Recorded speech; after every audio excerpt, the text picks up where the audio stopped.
Some viewers may find the following video disturbing. Viewer discretion is advised. Terror, mass murder, genocide, slavery.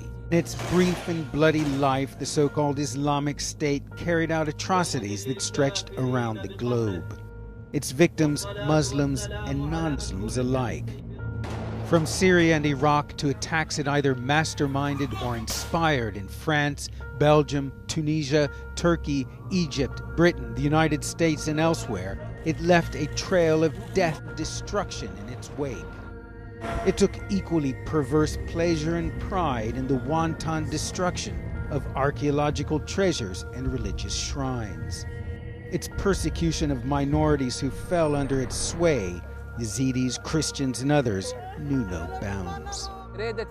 Anyone or anything that didn't conform with its twisted vision was killed, destroyed, obliterated. At its peak, ISIS controlled an area the size of Britain, stretching from Syria to the outskirts of Baghdad, with 10 million people under its rule. Its ambitions boundless. It was, however, not to be. Within 3 years, ISIS was driven from Mosul and its de facto capital, Raqqa. The war against the group left both cities in ruins, killed thousands of civilians.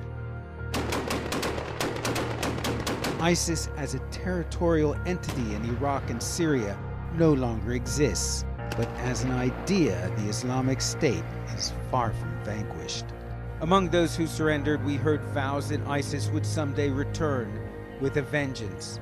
Many of the men and the women and children still carry with them ISIS's poisonous ideology, now tinged with bitterness and resentment for their final, humiliating surrender.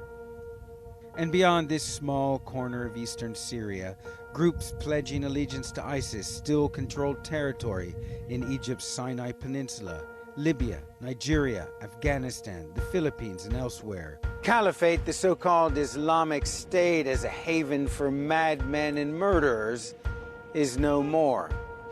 For now.